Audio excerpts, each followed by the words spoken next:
ಸಾಲವನ್ನು ತೀರಿಸೋದಕ್ಕೆ ಸಾಧ್ಯವಾಗದೆ ಪತಿಯೊಬ್ಬ ಮನೆ ಬಿಟ್ಟು ಹೋಗಿದ್ದಾನೆ.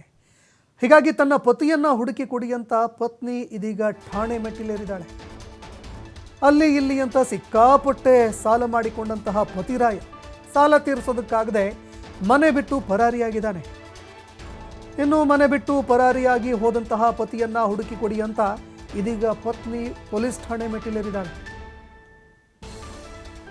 ಮೈಸೂರಿನ ಶಾರದಾದೇವಿ ನಗರದಲ್ಲಿ ನಡೆದಿರುವಂತಹ ಘಟನೆ ಇದು. ನಾನು ಮನೆ ಬಿಟ್ಟು ಹೋಗ್ತಾ ಇದ್ದೀನಿ, ಆತ್ಮಹತ್ಯೆ ಮಾಡ್ಕೊಳ್ತಾ ಇದ್ದೀನಿ ಅಂತ ಡೆತ್ ನೋಟ್ ಬರೆದಿಟ್ಟು ಪತಿರಾಯ ಮನೆ ಬಿಟ್ಟು ಪರಾರಿಯಾಗಿದ್ದಾನೆ. ಆತ್ಮಹತ್ಯೆ ಮಾಡ್ಕೊಂಡಿದ್ದಾರಾ ಅಥವಾ ಮನೆ ಬಿಟ್ಟು ಪರಾರಿಯಾಗಿದ್ದಾರಾ? ಇದಕ್ಕೆ ಸಂಬಂಧಪಟ್ಟಂತೆ ತನಿಖೆ ಮಾಡಿ ದಯವಿಟ್ಟು ನನ್ನ ಗಂಡನನ್ನು ಹುಡುಕಿ ಕೊಡಿ ಅಂತ ಇದೀಗ ಪತ್ನಿ ಪೊಲೀಸ್ ಠಾಣೆ ಮೆಟ್ಟಿಲೇರಿದ್ದಾಳೆ. ಈ ಹಿಂದೆಯೇ ಸಾಲಕ್ಕೆ ಹೆದರಿ ಮನೆ ಬಿಟ್ಟು ಪತಿ ರಾಜೇಶ್ ಅವರು ತೆರಳಿದ್ದರು. ಅದಾದ ಬಳಿಕ ತೀವ್ರ ಹುಡುಕಾಟದಿಂದ ವಾಪಸ್ ಮನೆಗೆ ಬಂದಿದ್ದ.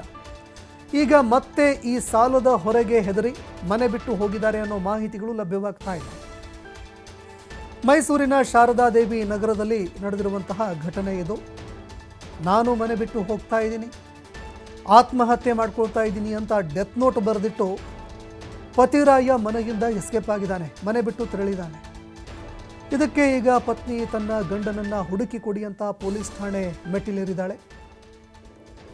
ಈ ಹಿಂದೆಯೂ ಕೂಡ ಇದೇ ರೀತಿಯಾಗಿ ಒಂದು ಘಟನೆ ನಡೆದಿತ್ತು. ಆಗಲೂ ಕೂಡ ಮನೆ ಬಿಟ್ಟು ತೆರಳಿದ್ರು. ತೀವ್ರವಾಗಿ ಹುಡುಕಾಟ ನಡೆಸಿದಾಗ ರಾಜೇಶ್ ಪತ್ತೆಯಾಗಿದ್ದ ಅನ್ನುವಂತಹ ಮಾಹಿತಿ ಲಭ್ಯವಾಗ್ತಾ ಇದೆ. ಇದೀಗ ಮತ್ತೊಮ್ಮೆ ಸಾಲಗಾರರ ಕಿರುಕುಳಕ್ಕೆ ತಾಳಲಾರದೆ ಮನೆಯನ್ನು ಬಿಟ್ಟು ತಪ್ಪಿಸ್ಕೊಂಡಿದ್ದಾರೆ ಅನ್ನುವಂತಹ ಮಾಹಿತಿಗಳು ಲಭ್ಯವಾಗ್ತಾ ಇದೆ. ಮನೆ ಬಿಟ್ಟು ಹೋಗಿದ್ದಾರೆ ಅನ್ನೋ ಮಾಹಿತಿಗಳು ಲಭ್ಯವಾಗ್ತಾ ಇದೆ. ಇದೀಗ ಪತ್ನಿ ಪೊಲೀಸರ ಮೊರೆ ಹೋಗಿದ್ದಾರೆ. ಪೊಲೀಸರ ಮುಂದೆ ಕಣ್ಣೀರಿಟ್ಟಿದ್ದಾರೆ ಪತಿಯನ್ನು ಹುಡುಕಿ ಕೊಡಿ ಅಂತ. ಅಧಿಕಾರಿಗಳು ಇದಕ್ಕೆ ಸಂಬಂಧಪಟ್ಟಂತೆ ಪ್ರಕರಣ ದಾಖಲು ಮಾಡಿಕೊಂಡು ತಲೆಮರೆಸಿಕೊಂಡಿರುವಂತಹ ಪತಿಗಾಗಿ ಆತ ಏನಾಗಿದ್ದಾನೆ ಅನ್ನುವಂಥದ್ದನ್ನು ಪತ್ತೆ ಹಚ್ಚೋದಕ್ಕೆ ಪೊಲೀಸರು ಈಗ ಮುಂದಾಗ್ತಾ ಇದ್ದಾರೆ.